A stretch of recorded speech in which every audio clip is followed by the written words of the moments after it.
Live from the KHOU11 studios, it's Great Day Houston. And now, here's your host, Deborah Duncan. Good morning and welcome to Great Day. I'm Courtney Perna filling in for Deborah while she is on vacation. You know, it seems like every summer it strikes that sudden fear of putting on a bathing suit, dun dun dun, even if no one else will see you in it. Now, where does that fear come from? Besides those extra calories from all the Haagen-Dazs I eat, I don't know. Well, today we're going to find out, but first, ever notice how some women, no matter what size or body type they are, just know how to make a big splash on a first date?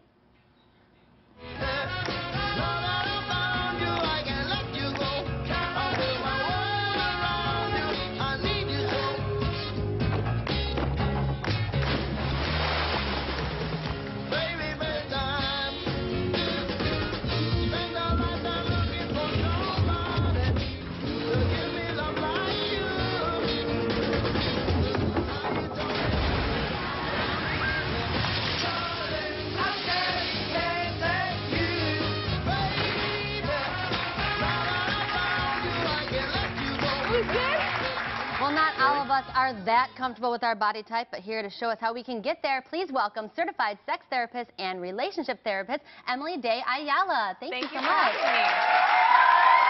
And also, if you have a general relationship question for Emily, you can call us right now at 713-284-1055.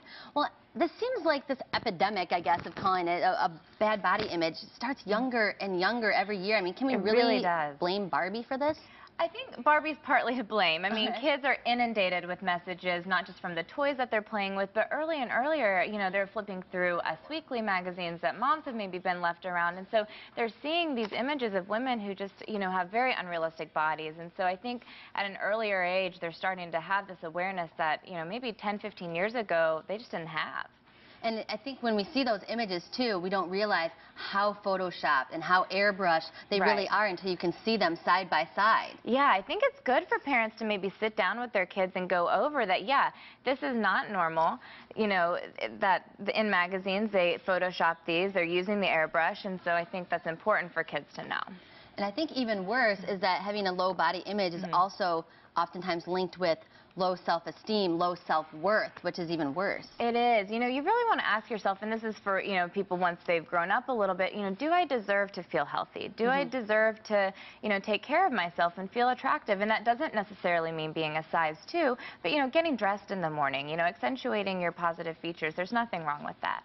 Now, I think this is more than just looking at yourself in the mirror and going, I should probably work out a little bit. You know, all that Haagen-Dazs that I just talked about that I ate. I'm like, you know, maybe I want to take a little extra walk today. We're not really talking about that. You're not talking about, oh, my pants are a little bit tighter. Maybe I shrunk them in the dryer. Probably not. You know, that's not true.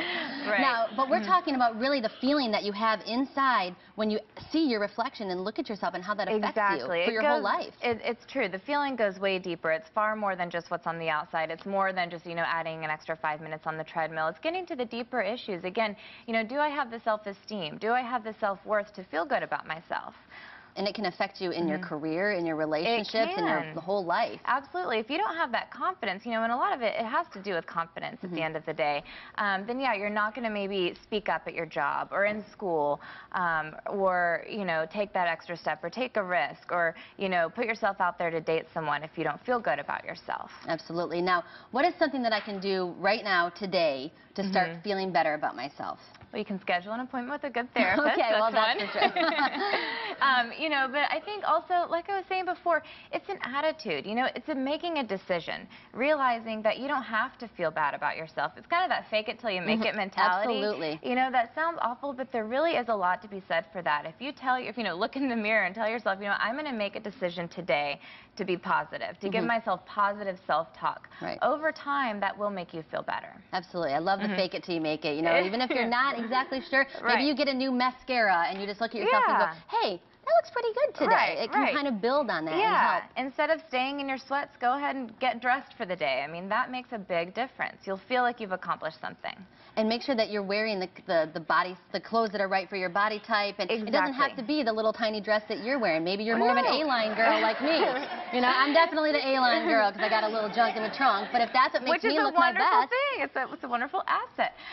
You know, but yeah, this is not just about size 2, size 4. You can feel confident about yourself at any size, but I think it's also about educating yourself and knowing, you know, how to dress appropriately for your body type. And there's, you know, tons of people out there who can help you with that as well. And I don't think it's even just larger women. I think we think about that as larger women, but it's all sizes, all ages, everything. It doesn't matter what your dress size is. It can really affect anybody, and men as well, I'm sure. Men as well. I don't want to leave guys out of this because they feel the pressure too. They just don't talk about it the same way that women do.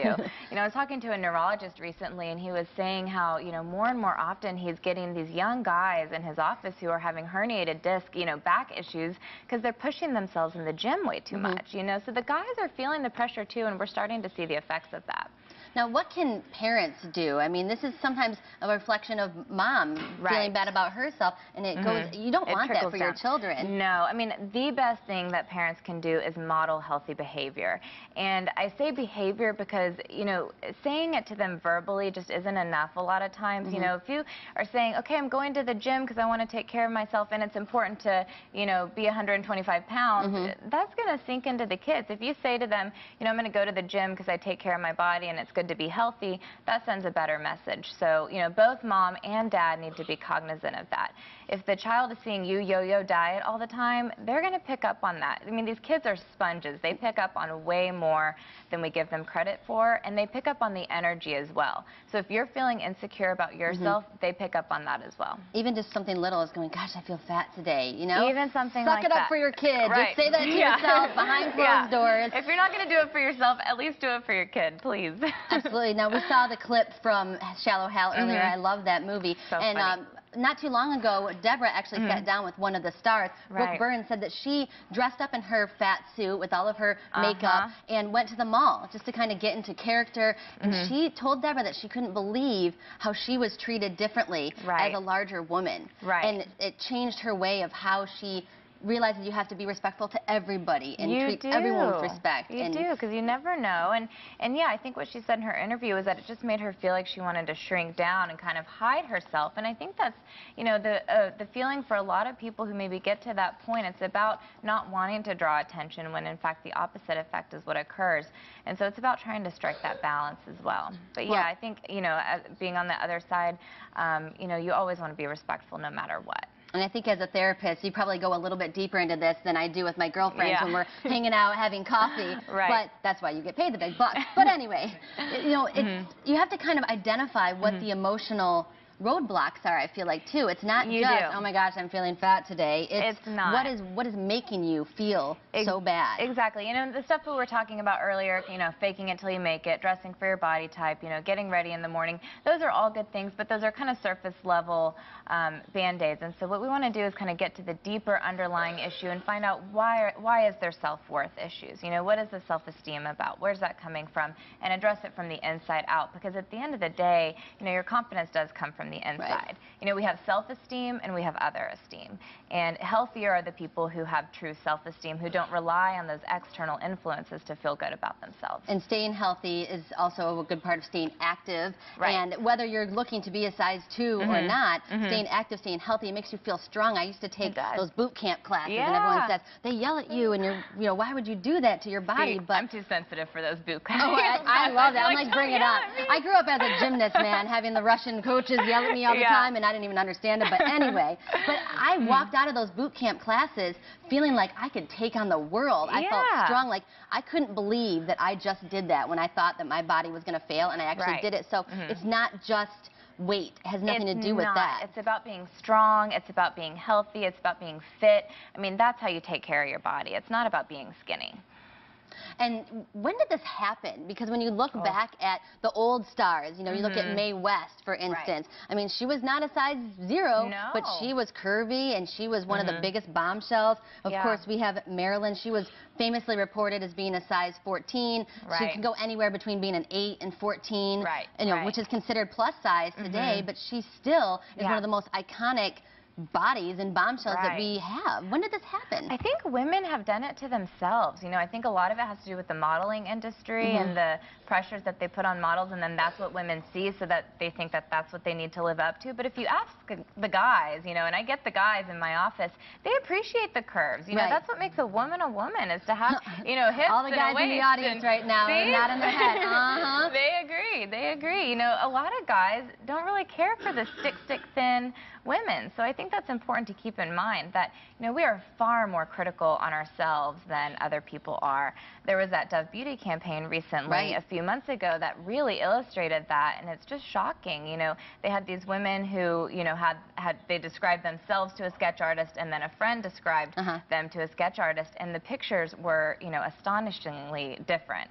You know, and far more attractive from the objective party who described the friends. So, you know, I think that's important to remember. We're harder on ourselves. And I think historically it goes up and down, like what's in and what's beautiful. And I feel like the pendulum is swinging back, and women are taking, you know, demanding that we see everything as beautiful, and we see larger women as beautiful, and we see curves as beautiful. And just like we did this to ourselves in, you know, the bad way, I think women are kind of coming back now and saying, we demand that we be looked at and feel gorgeous. So kudos to you, girls. Yes, and looked at, you know, as a whole person and not just as your body. I think especially women are living up to their intellectual abilities now more than ever. And so, you know, we're kind of expanding. It's less objectified. You know, we're looking at what women have to offer. They're getting involved more with things. They're standing up for themselves. You know, they're having these careers. And so I think that speaks a lot to how the pendulum is shifting a little bit. Absolutely. Well, thank you so much. Emily is sticking around to take your calls. If you have a relationship question, you can call us right now at 713-284-1055. Emily will do her best to guide you in the right direction. We'll be right back.